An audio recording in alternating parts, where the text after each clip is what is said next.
Nyakubahwa Perezida Vladimir Putin w'Uburusiya, aha turi i Mariupol, ubu dufite aka gace kose mu maboko yacu. Twakoze akazi keza waduhaye, uko wadutoje kugakora niko twabikoze. Nge General Kadyrov Ramazani n'abarwanyi banjye b'abanyaceceniya mu bikorwa bya gisirikare hano muri Ukraine, turagushimira kandi tugusaba kwerekeza Kiev gufata mpiri Perezida Volodymyr Zelensky kuko akomeje kubangamira isi dutuye, kandi intwaro zacu tuzakomeza kuzihesha agaciro dutanga amasomo ku bihugu byo mu burengerazuba bw'isi.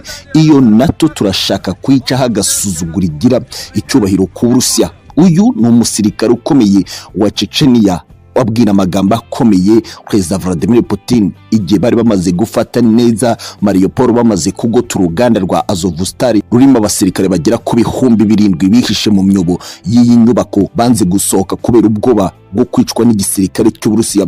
Ariko kandi ku rundi ruhande tayari twerekeje ku kibuga cy'imirwano ku butaka bwa Ukraine ku munsi wa 58 w'intambara rutura ikomeye, operasiyo ikomeye y'igisirikare cy'Uburusiya muri Ukraine yo kuvumbura intwaro ziremereye z'ubumara zahishwe n'igisirikare cya Ukraine ku bufatanye n'ingabo za Leta Zunze Ubumwe za Amerika.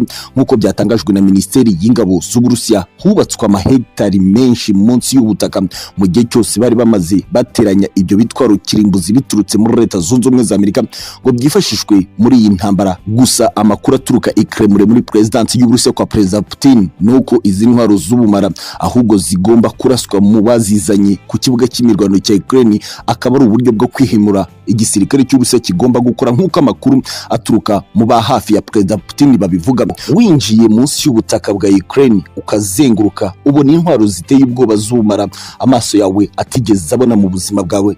Mwibuke ko mu ntangiriro z'ibikorwa bya gisirikare by'Uburusiya, Perezida Vladimir Putin yavuze ko abakoresha intwaro kirimbuzi z'Uburusiya bagomba kuzitegura vuba na bwangu.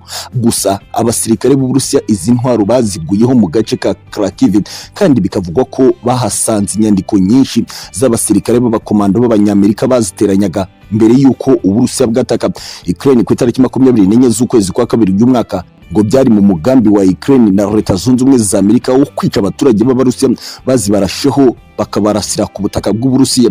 Iyi nkuru itunguranye ikimara kugwa mu butasi bw'igisirikare cy'Uburusiya babimenyesheje Perezida Vladimir Putin. Mu nkuru y'ibiro ntaramakuru bya leta y'Uburusiya RIA Novosti byavuze ko byatumye Perezida Vladimir Putin yongera kurakara bikomeye. Ese nawe ashobora gufata umwanzuro wo kuba yakoresha ibi bitwaro kirimbuzi nko kwihimura kuri Ukraine n'abambari bayo bari mu gushaka kurimbura Abarusiya muri ibi bihe. Muri ibi bitwaro byahishwe harimo ibiraswa n'imbunda zo ku butaka, ibirasirwa mu ndege z'intambara, ibiraswa nka rokete eshatu icyarimwe. Kugeza ubu ubutegetsi bwa Kiev kwa Perezida Volodymyr Zelensky ntacyo burabivugaho. Gusa Perezida Vladimir Putin arifuza gufata abanyabyaha bakoreye ubwicanya abavuga ururimi rw'Ikirusiya muri Donbass kuva mu myaka 8 ishize, nko kuva mu mwaka wa 2014. Gusa abakurikiranira hafi y'intambara ya Ukraine bavuze ko nihabaho kongera imbaraga ku ruhande rwa Perezida Vladimir Putin, birashyira mu bibazo ingabo za Ukraine n'abacancuro bayifasha barimo abanyamerika ndetse n'abongereza. Ibi bibaye mu gihe ibitero by'igisirikare cy'Uburusiya ku butaka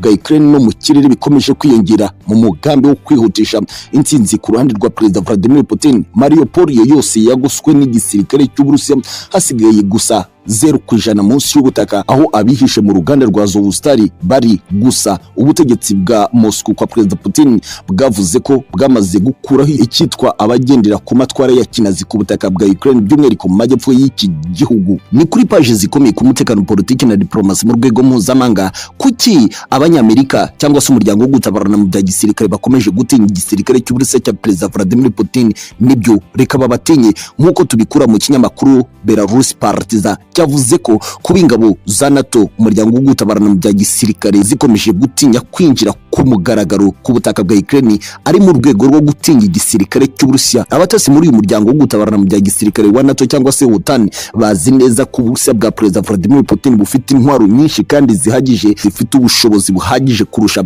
izo muryango wo gutabarana mu bya gisirikare yewe n'iz'abanyamerika ubwabo. Ibi bigatuma abaperezida bo mu muryango wo gutabarana mu bya gisirikare banga gutanga itegeko ku basirikare ngo binjire ku butaka bwa Ukraine guhangana n'igisirikare cya Perezida Vladimir Putin kimeze nk'intare yakomeretse muri iyi minsi aho urugamba rugeze ku munsi wa 58 w'intambara rutura, intwaro nyinshi zaheze ku mupaka mu gihugu cya Polonye zitenya kwinjira ku butaka bwa Ukraine. Ni nyuma yuko muri iki cyumweru kuwa kabiri ziguye muri ambushi umutego rutura w'igisirikare cy'Uburusiya, nyinshi muri zo zigasandazwa bikomeye. Iki cyateye ubwoba bukomeye abakurikiranira hafi iby'intambara mu muryango wo gutabarana mu gisirikare wa NATO. Bavuze ko Perezida Vladimir Putin afite amayeri menshi. Ati Perezida Vladimir Putin ntashaka guhangana na Ukraine gusa, ahubwo arashaka kudukurira muri iyi ntambara ya Ukraine, ubundi akatwereka aho igisirikare cye gishoboye naho kidashoboye. Ati turabizi neza ko Uburusiya i Moscow kwa Perezida Vladimir Putin bafite umugambi wo kurwana na NATO gusa, natwe kandi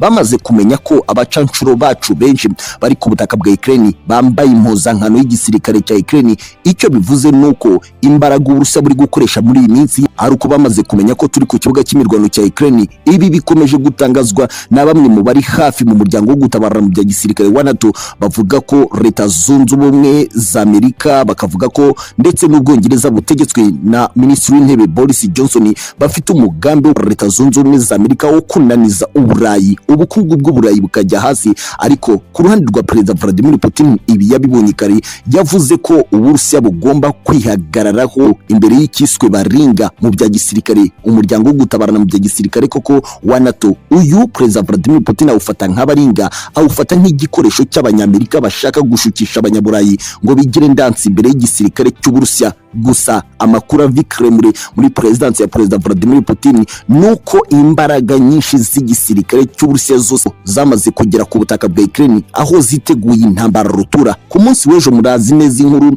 y'abasirikare cyangwa se abarwanyi 1300 bavuye muri Ethiopia muri Afrika kujya gufasha uruhande rwa Perezida Vladimir Putin. Ese koko abandi banyafrika nk'ibiri kuvugwa ko hari abagiye kuva muri Libya nabo bagiye kwinjira ku kibuga cy'imirwano cya Ukraine kujya gufasha igisirikare cy'Uburusiya? Byaba ari byo? Nibyo. Amakuru avuga ko abarwanyi ba Libya, abava muri Syria, abava muri Ethiopia bose bamaze kugera ku butaka bwa Ukraine ko bagiye gufasha igisirikare cya Perezida Vladimir Putin. Ngo Afrika yose ishyigikiye Putin, ariko gutinya guhagarikirwa inkunga n'ibihugu byo mu burengerazuba bw'isi nibyo bikomeje gutitiza ibihugu bya Afrika kwerura ko bishyigikiye umugambi munini wa Perezida Vladimir Putin wo guca agasuzuguro k'uyu muryango wo mu burengerazuba bw'isi mu bya gisirikare NATO. Ariko abakurikiranira hafi intambara ya Ukraine bakavuga ko Perezida Volodymyr Zelensky yamaze kubona ko adashobora gutsinda iyi ntambara, akaba yabuze amahitamo yo kwerura ko yamanika amaboko kuko atinya kuba yakwicwa n'abasebuja be bo mu burengerazuba bw'isi. Ariko ku rundi ruhande igisirikare cya Ukraine cyacitse intege bigaragarira buri wese. Bavugwa ko ijambo rya Perezida Zelensky atangaza buri joro kuri televiziyo y'igihugu ndetse akanaritangaza mu buryo bw'amashusho ari mu biro bye ahakurikiranira urugamba. Bivugwa ko iri jambo ari ryo rikomeza guteza umurindi ukomeye mu gutuma abasirikare ba Ukraine batamanika amaboko, kuko bamaze kubona ko batakibashije gutsinda igisirikare cy'Uburusiya cya Perezida Vladimir Putin. Na abacancuro b'Abanyamerika ndetse n'Abongereza bari ku butaka bwa Ukraine by'umwihariko mu murwa mukuru rwagati Kiev, ngo ababo bamaze kubona ko bafitwe mu ikarita y'igisirikare cy'Uburusiya, kuko inshuro nyinshi indege z'igisirikare cy'Uburusiya zikomeje kubarasaho ubutitsa. Ni inkuru nyinshi zikomeye ku mutekano, politiki na diplomasi mu rwego mpuzamahanga. Turacyabakurikiranira hafi ibijyanye n'amakuru y'urugamba ku butaka bwa Ukraine.